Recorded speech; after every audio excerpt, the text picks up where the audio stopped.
Hey, it's Charles Williams from Inside the Principal's Office. Now, look, I know that a lot of leaders out there say that they are data driven, and I get that, right? But here at Plato, we do things a little bit differently. So we believe in being student focused, mission driven, and data informed. But regardless of how you say it, the one thing is true: data is important. So join me and my co-host Michael McWilliams, along with two other amazing principals, Tim and LaQuanta, as we discuss how we use data to continuously improve our schools. We look forward to seeing you on Saturday at 10 a.m. Eastern Standard Time.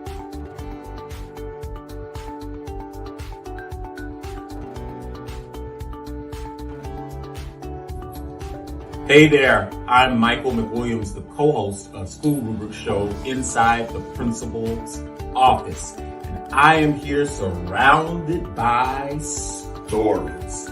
Don't you love books? Don't you love the stories that we find inside of them? There's stories on this table, and I want to talk about a story that sometimes we ignore. And that's the story that data tells us. Data tells a story, and student data will tell us exactly what we need to do. Kids, parents, teachers. We must use data to make sure that we fulfill the mission of public education. Would you join me and my co-host, Charles Williams, this Saturday as we discuss Don't Forget the Data? It's a very important part of your school story. Join us.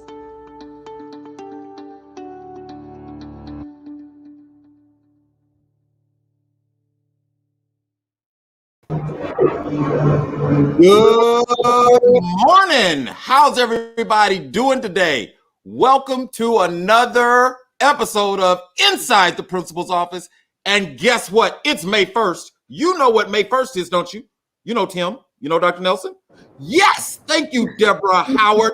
It is National Principal Appreciation Day. Every May 1st is National Appreciation Day for principals. I hope that if you're a principal, I hope your staff celebrated you on yesterday for all the great things that you do for kids and for them. Hey, I'm Michael McWilliams. Everyone calls me Mac. I'm a career principal. This is my 19th year in the principal seat, and it has been a challenging 19 years. And I'll just be honest, I wish I had communities like the one that we're attempting to build. I wish I had a support system like the one that we're trying to build 19 years ago. So welcome. That's what we're doing. Inside the Principal's Office is more than a show. We are attempting to build a community of leaders, a place where we can find support, find ideas, where we can both mentor and be mentored and mentor others. So welcome to Inside the Principal's Office. I am so excited. Oh, did I get it right? I got it right this week for my co-host, Charles Williams, all the way in Chicago, Illinois. What's going on, Charles? Good morning, Mac. Thank you for that stunning introduction. And yes, a happy Principals Day to all of you principals out there. I know that sometimes, we go really big for Teacher Appreciation Day, and then oftentimes they're like, wait, there was a Principals Day? I was like, don't worry about us. It's all right. We're going to love on you. So thank you for that. And yes, happy Principals Day to all of our leaders out there watching. And thank you for joining in. I saw a few names pop up. So I saw the cool cat herself, Melissa. I think I saw Russell pop in. So thank you for being here. I appreciate you joining the show. And so for all of our viewers who are watching this morning, please make sure that you're not just watching the show. We want you to be engaged. We want you to be asking questions and dropping ideas. We want to know, how are you using data in your own schools as well? So please make sure that this is an interactive show. If you have a question, we will try to get to that question, and we will shout you out as you come in. Hey, Robbie, thank you. I appreciate that. So as we move forward here, my name, as Max said, my name is Charles Williams. I am a K-8 principal on the far west side of Chicago, Illinois, doing a couple of things, right? I host the Counter Narrative podcast. I am here, and I'm super, super excited for something that we have to announce at the end of the show because we have a huge announcement for all of you. So, stick around, please. Make sure, not that you were going to leave anyway. So today we're going to talk about data, right? And I know a lot of times this topic comes up with leaders. It's either met with enthusiasm and excitement, like my co-host Mac loves talking about data. And then there's other times leaders are like, no, I don't understand it. It's confusing. I don't know what to do with it. So we're here to have that conversation around data and all the different types and all the ways that it could be used, but how it is used to drive the decisions that we have in our schools. So thank you for joining us this morning. This morning, we have two amazing guests with us. We have Tim Shirk, who is returning to the show. So good morning, Tim. And then we have Dr. LaQuanta Nelson, who it is her first time, and we are excited to have her on. So you guys have met Tim, but we're going to let him introduce himself. But because we have a brand new face to the space, we're going to allow Dr. Nelson to go first. So good morning, Dr. Nelson. Please introduce yourself to our viewers. Great morning. I am LaQuanta Nelson. I consider myself to be a lead learner, aka principal. I have spent my entire year in middle level education. I'm with the crazies, right? So after a certain point, you realize you have to be real and say, I must be crazy as well, because I absolutely love what I do. This is my 16th year in education, and I am in my 8th year as a building level principal. So I am so very excited to join, to learn and grow. I say every day we learn best with and through others. So I'm excited to learn today. Absolutely. Absolutely. And Tim, I don't know if you have a moment or if it'll throw things off, but Tim probably has the best view out of all of us here. Yes. So Tim, why don't you introduce yourself? And if you get a chance, give everybody a quick glimpse and make them jealous of where you're at right now. Oh, I'd be happy to. You can see a little bit through the reflection in the background. So Tim Shirk, originally from Chicago, Illinois. Got my start in public education there as well. In fact, alternative education in public education, working in Chicago South Side, and then went up and worked at Niles North High School in Skokie. So I got my start in public education, in special education, and then got an opportunity. I just discovered one day, just through a chance, International American Schools. And I was like, what are these International American Schools? Found out there were International American Schools all over the world in amazing locations. My brother talked me into going to a recruiting fair where I was offered a job to teach middle school in Rio de Janeiro. And, Charles, you're from Chicago. So if somebody says you got an opportunity to go live on a beach and teach in Rio de Janeiro, I was like, what? So I couldn't pass that up. I took it. I went, was life-changing. Went and worked down there for 10 years, 4 as a teacher, 6 as a principal. And then this past year, I took an opportunity to come up to Cali, Colombia, where I am now the high school principal at Colegio Bolivar. And so right off my balcony, you want me to give them a quick, just to see it real quick. Just make everyone jealous. Again, make us jealous again. In international education, you can get some views like this. So this right here is the Farallones mountain range. Little bit of a cloudy day, and then those mountains stretch all the way up right down there into downtown Cali, which is the salsa capital of the world, or at least they say that here. I know my Cuban and Puerto Rican friends might disagree, but now you're talking about salsa dancing, right? I'm talking about salsa dancing. Because I'm in Texas, and when you say salsa, I'm like, where the chips are those nice thin kind that I really like. No, we're talking about salsa dancing. Okay. Wonderful. Well, thank you, Tim. Thank you, Dr. Nelson. We are so happy that you are here with us and very excited to jump into this conversation. So, Mac, I know that you are going to take things away, so I will turn it over to you. Okay, let's talk about the show and what you're doing. Well, can I say this? If you're on Facebook or any social media, would you do everyone that you know a favor and share this broadcast right now? Because we're going to learn so much today. Our format today is we have some questions today. They're all centered around data and how we can use that to improve student outcomes. We're going to get in. It's going to be a rich, robust dialogue. We want you to also remember that you can chime in on social media, and we will entertain some of your questions if you have them. We want you to stay to the end today because we have a big announcement that you're going to want to be aware of. So please make sure you that you stay to the end. We're going to get started this morning with our first question. And our first question comes from a 5th grade teacher from Illinois, Mr. Don McCurdy. We're going to jump into this today. Let's go. Good morning. My name is Donald McCurdy. I am the 5th grade teacher at Plato Learning Academy, located in Chicago, Illinois, and I have a question. Understanding your school's current reality is a critical piece in goal setting and planning for the next school year. As a building leader, what evidence do you use to gauge your current reality, and how do you build collective responsibility in disaggregating that data and making appropriate plans for the next school year? Okay, that is such a timely question. Tim, we want to come to Columbia after that view. So let's come to Columbia first. All right. Well, Columbian view. Well, I feel like there's a few questions, could be multiple questions in Yeah. that question. But I want to touch on the point of the context of the school. So, and understanding your current reality. So public schools, I was at an alternative school in the Chicagoland area, to a big public school on the north side, to an American international school in Rio de Janeiro, and now more of a locally focused bilingual American school here in Columbia. And one of the things that I've learned is understanding the culture of where you're at is absolutely critical.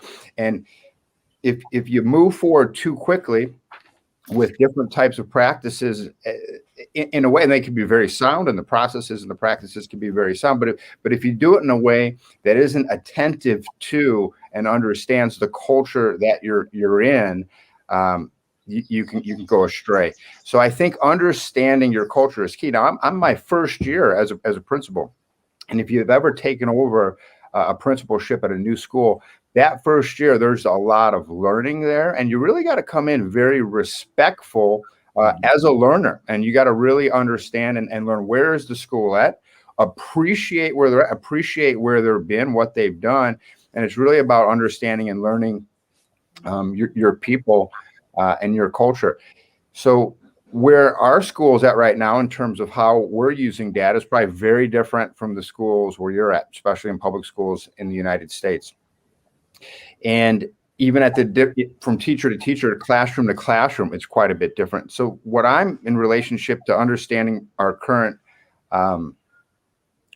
situation where our school is at and how we're going to use data now and going forward is really more about capacity building. It's about building the capacity within the staff to work with data in a way that can have a positive impact on student learning. It's about identifying what are the current practices and structures in place, what has been the experience with working with data. Sometimes it's great, sometimes there isn't much experience, sometimes it's a negative experience. Mm-hmm. And then building from that. And so that's very much what I'm looking at doing right now, is kind of putting the processes and the practices in place to just move us forward and how we use data as a school. Excellent. Dr. Nelson, I know that you get as excited talking about data as I do. So talk to us about how data is used on your campus to assess your current reality. I think just picking up right where Tim left off, he is 100% correct. You have to look at your current landscape, like we're looking at his beautiful view, right? We have to look at that current landscape to see where is this particular school and this system at with data analysis, and start from there, and really taking a differentiated approach to, training everyone in the building, because, I can be the guru for data analysis, but much like with the magic of a school, it happens in the classroom. Mm-hmm. So we have to get to a place that we are empowering our staff to understand data, to analyze it, not just when we're having these major assessments, but on a day-to-day basis. How are you using your data to adjust your instruction so that we're getting that accelerated learning? Something else that, because this question was loaded, right? It is loaded. Super loaded. Another component, and he touched on this, right?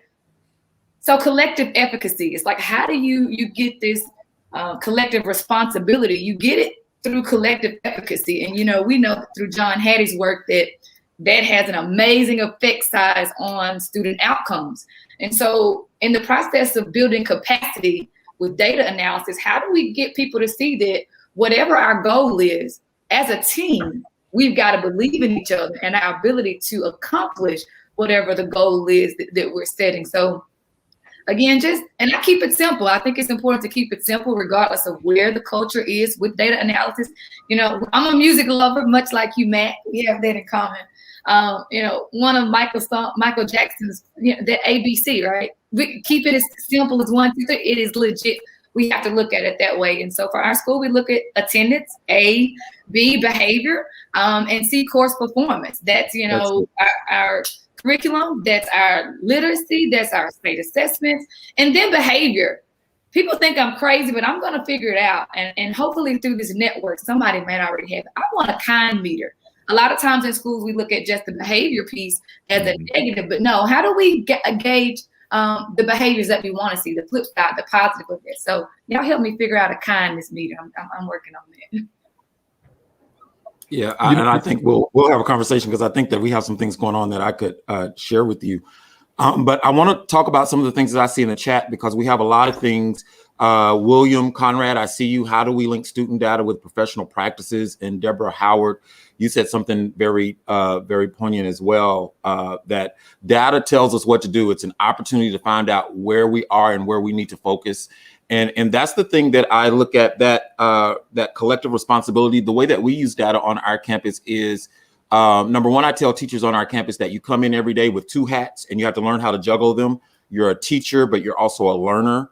And that data tells us information about multiple things. It tells us not only about student mastery on a skill, but it also tells us about professional development needs. It tells us about, again, teacher efficacy. So when we look at data, collective responsibility, when teachers look at data and they're looking at more than, the learning that transpired, but also the teaching and the practice that impacts student outcomes. I think that's one of the ways where teachers truly begin to value data and use it when they realize that it tells you multiple things. It tells you several things. It's so much more than just this percentage of kids mastered it, but it tells us lots of things. And a lot of it is directly related to the teacher's performance in the classroom.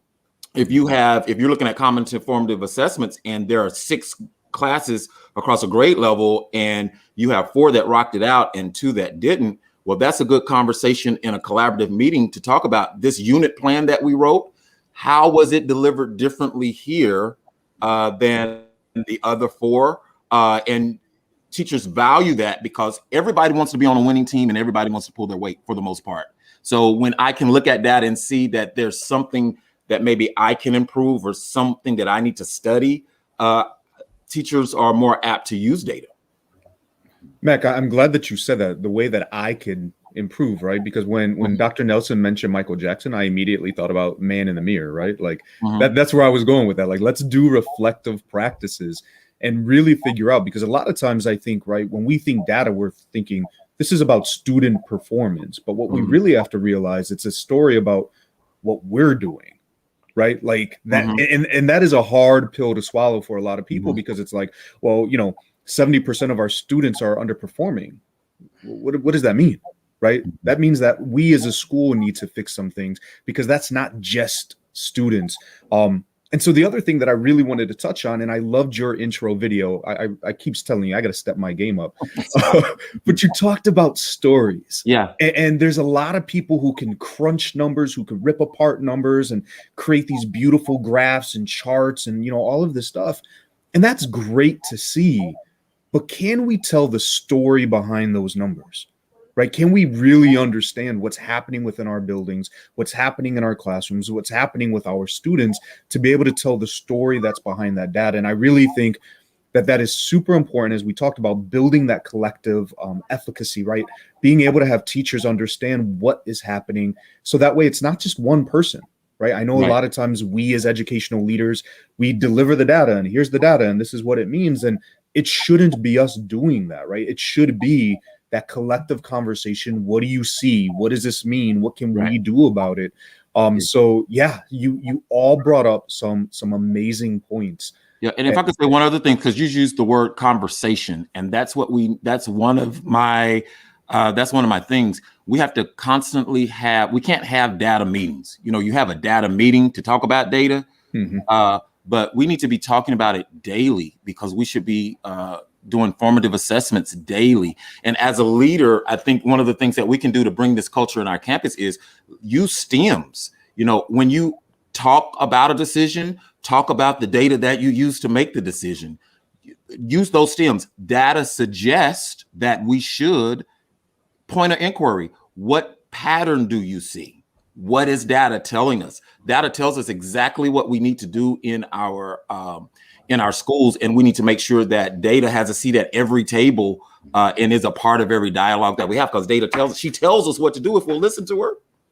I agree with that. And I'll also say, you know, I'm a middle school person, so we all know middle schools they need to have a voice, right? They want to be heard, they want to be valued. And so one of the game changers for us has been making sure that we add the student voice and the student piece. So student data chats it has to be a part of this conversation. And what we found with our scholars, you know, the more that they understood where they were and where we, again, as a school, were trying to go, and then how they played a role in it individually, we've gotten massive growth that way. Literally, after the students understand, they become the drivers. They become the drivers. They want to be successful. And when we can lay out those roadmaps for them, they're able to get there faster. So again, adding and making sure that we don't leave out that student voice at the table or a student seat at the table as well.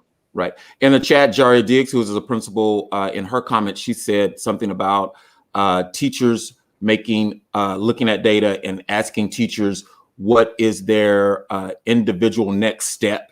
And that's important for teachers and for students to know. As a result of this is the next step that we need to take. You know, I'd like to jump in on a quick point, just because a couple of things that you guys said brought me back to, I think there's some universal principles in anytime you're trying to move forward with any type of school improvement effort whatsoever, those change management principles.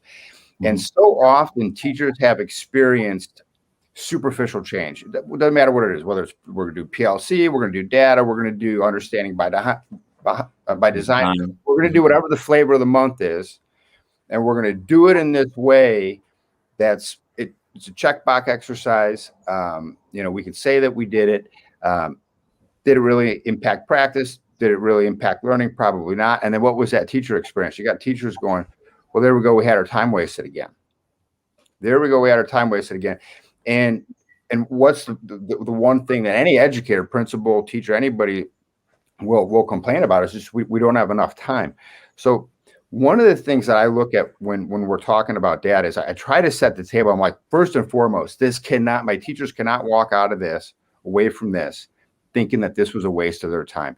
It somehow, some way has to be a positive experience for that teachers, because when teachers begin to feel empowered, wait a second, this works. Wait a second, this helps me make a bigger impact with the kids who I serve. Then they're in. But you gotta set the table for that experience.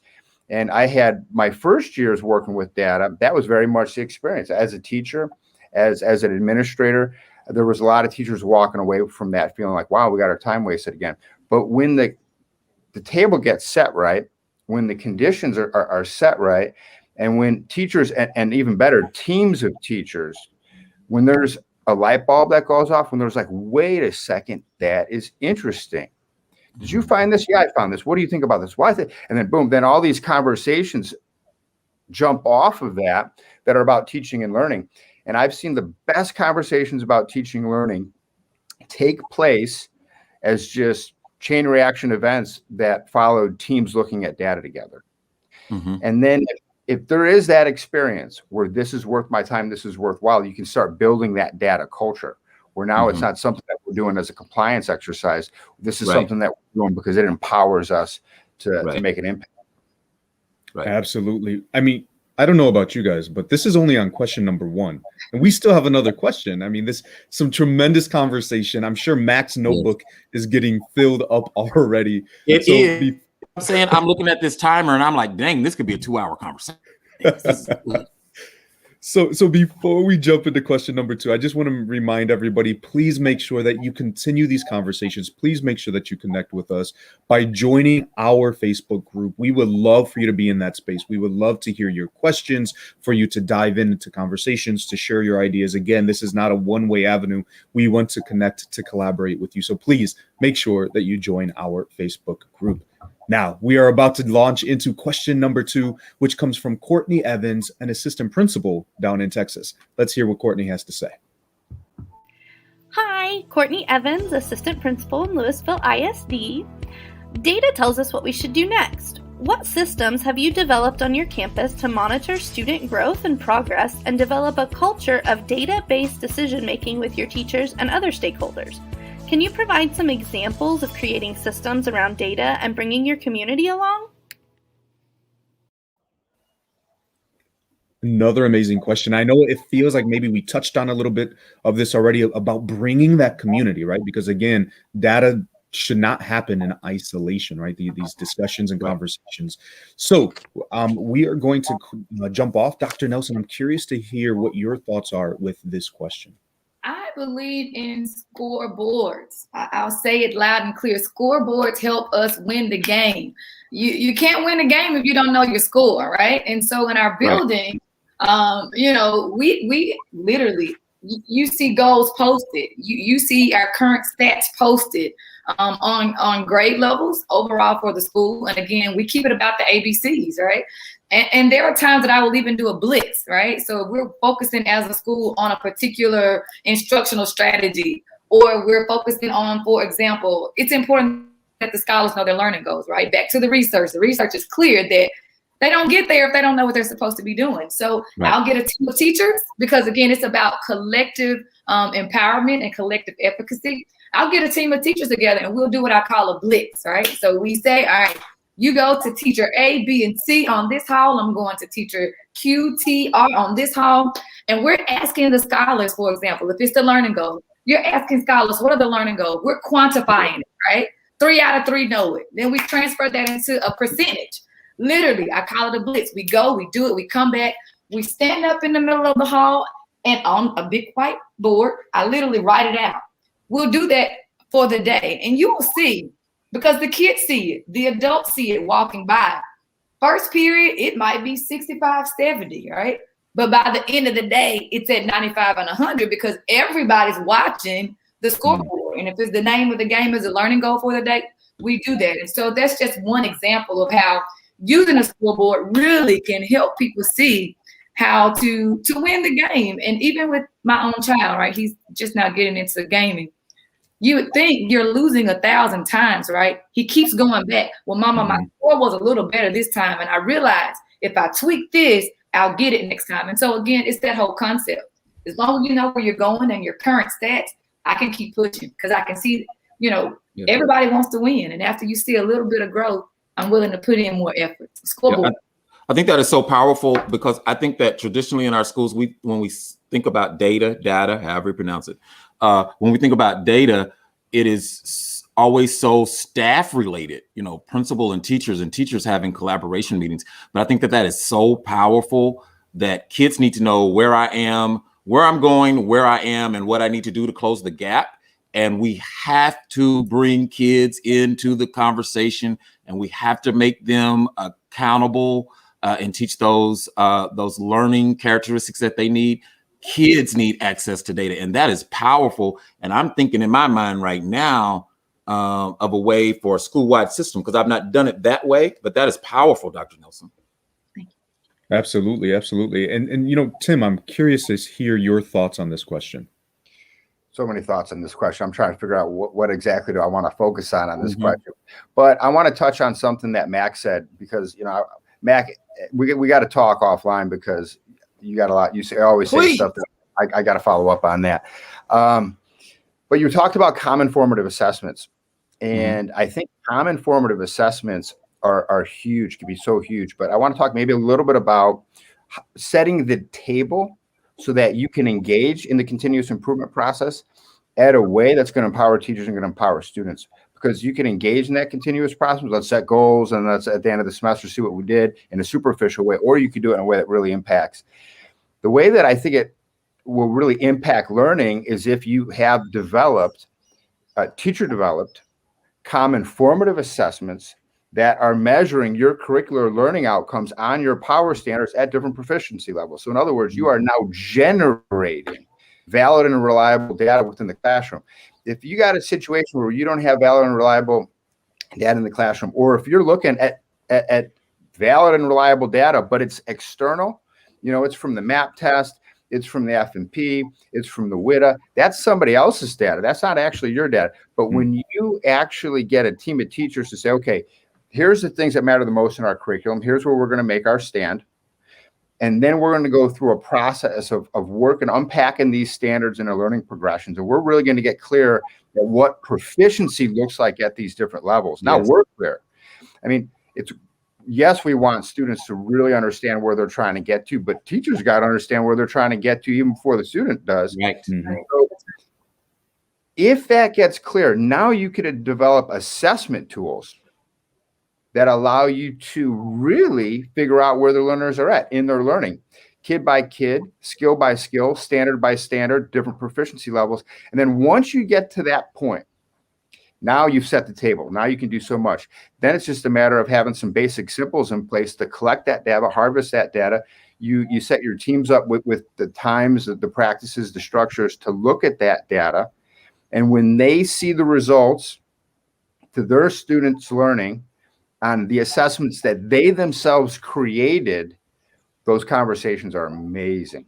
And they go in all kinds of different directions. And if you got a team where there's a lot of trust, where we're in this for the kids, and it's not, I'm not worried about my ego and who got the best scores and stuff like that. I would see all the time a teacher who's just getting massively, just huge returns on some type of strategy. And it was just stuck in her classroom. But because the team looked at this, they said, wait a second, Eleanor, what did you do there?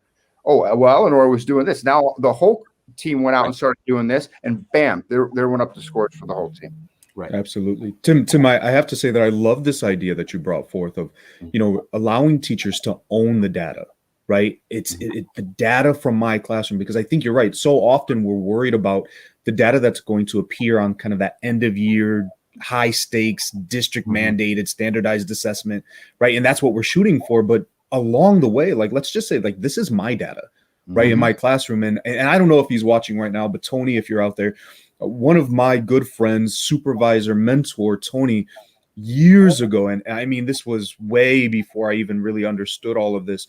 I remember he was an EL teacher, and he would have charts on his desk that allowed students to track their progress skill by skill. And as they got better, right, because of the assessments, those formative assessment loops in their classroom, they were able to track that progress and be able to have those conversations around it. And it wasn't so much worried about like, okay, well, we're getting ready for the WIDA, or we're getting ready for Access, or right. These are things that we're doing inside our classroom to learn and grow as learners. And then what happens on those assessments happen later on.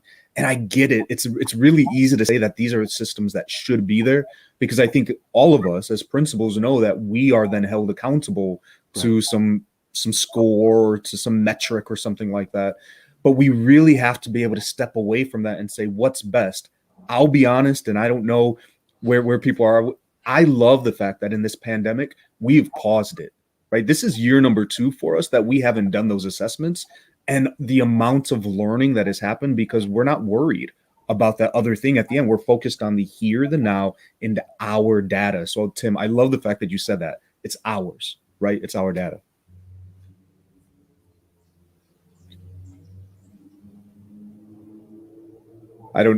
I've been having a bad internet connection, so I was like, did I freeze again? Did you freeze? No, I was just waiting for somebody else to jump in. But and we got a question here from the audience. Oh, could we throw it up?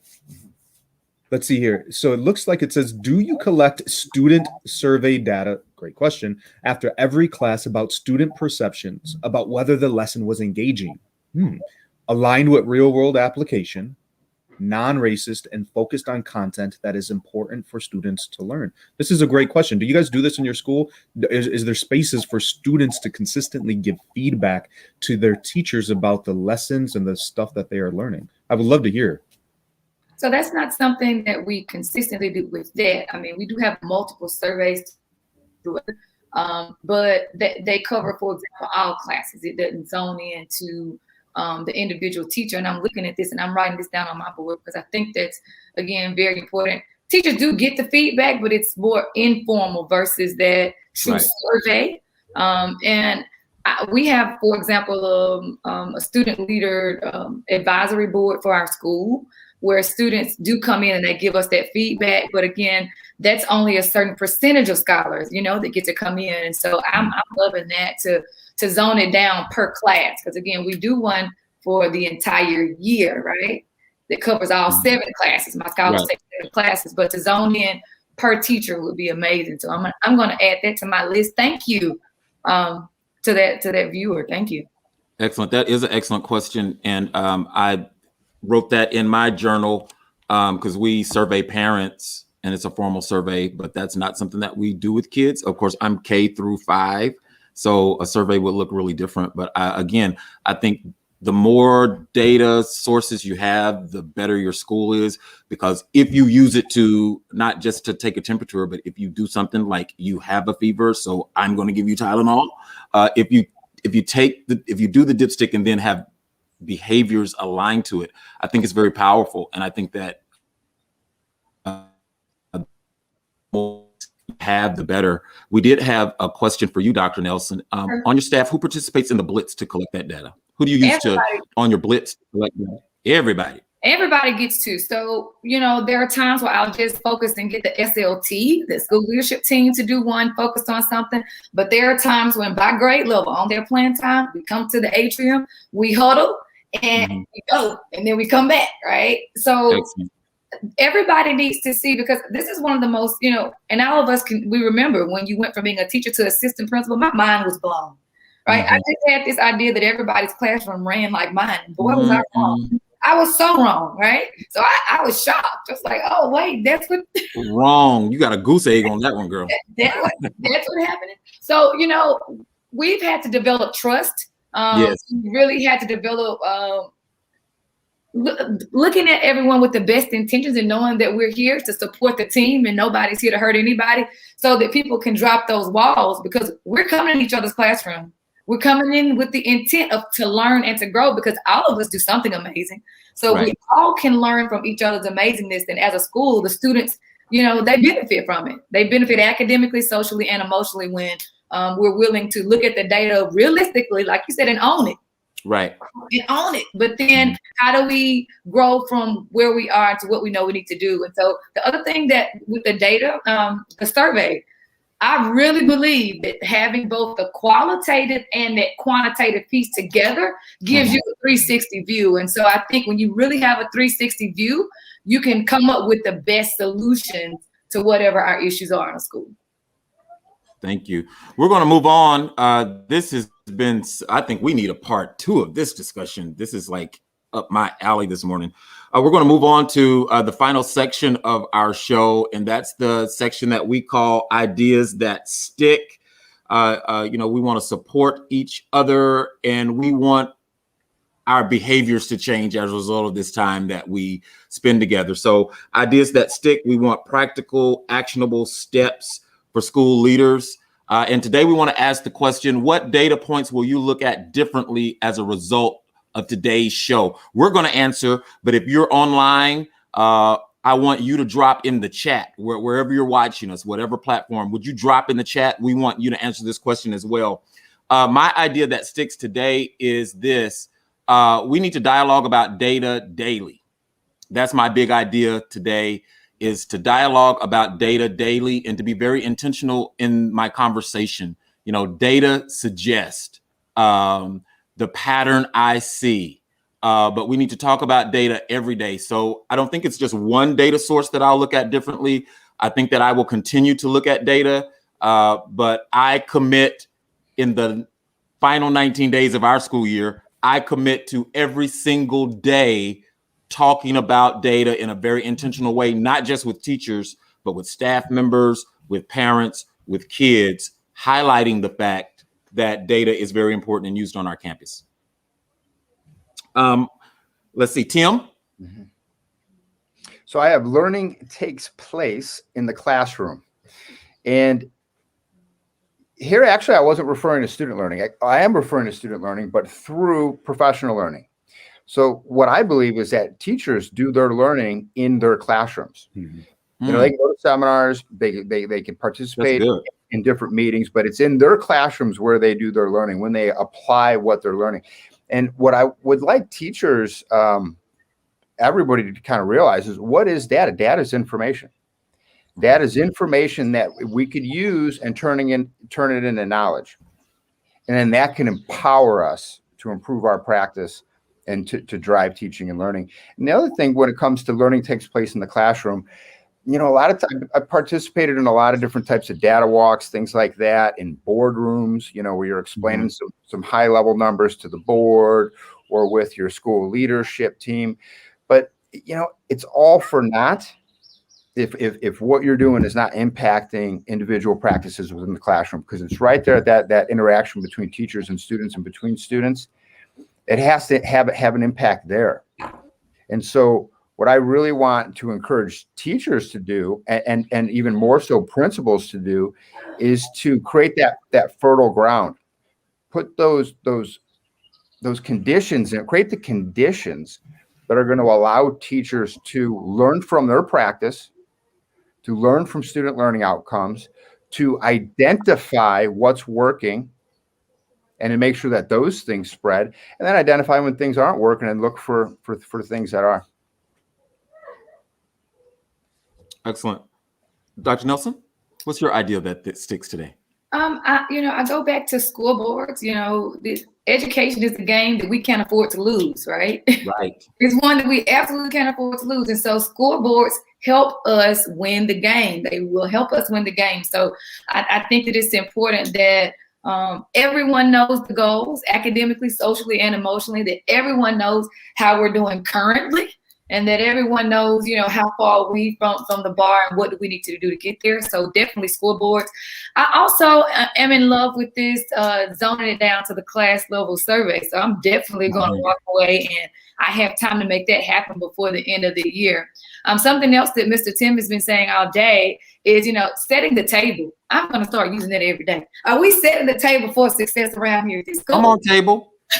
Set the table. And at the table. It's not just for, you know, students. It's not just for teachers. It's parents.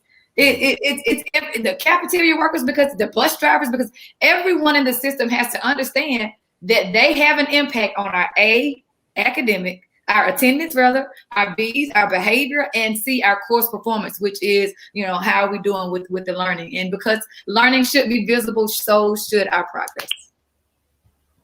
Excellent.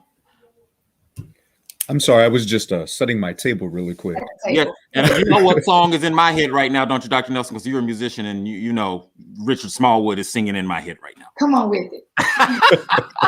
At the table, yes. At the beat, yeah, drop. Yeah. Set the table. Miss Howard from Ohio. That's our takeaway in all caps with 3 exclamation points. She said, "Set the table. Get your good linens and your wedding china, and let's set this table for kids." That's what I'm talking about. Charles, come on and tell us. You know, so excited today. I am going to walk away with this idea of using these formative data loops. You know, we talked about bringing the assessments into our classrooms, owning the data, and really trying to stop worrying about, I guess, the bigger that end of year state. Like, I don't know. We really need to resolve our systems to get away from that.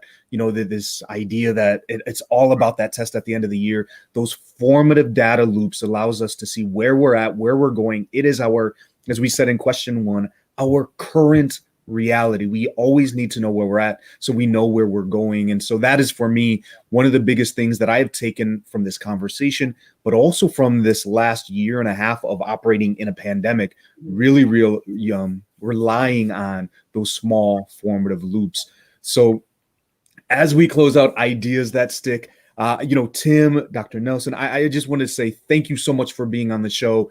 I don't know about everyone else, but I know that I have gained a tremendous amount of knowledge and information, and I cannot wait to go back into my building on Monday. I'm sure that I saw Don earlier in the space, and So he's probably like, oh, here we go. He's going to bring these stuff in. But I cannot wait to get back into the building. So I wanted to say thank you for being on the show today. We really appreciate both of you. I've enjoyed. Pleasure was all mine. So I always appreciate it. Being with you guys is just inspiring. Dr. Nelson, listening to you talk today, you are inspiring. I got to imagine you got an inspired staff over there, because I get excited listening to you talk. Yes. You know, Charles and Mac, I got to sit down and learn. I'm still thinking about things that you said last time we were together, and so we got to connect. I really appreciate these opportunities with all of you.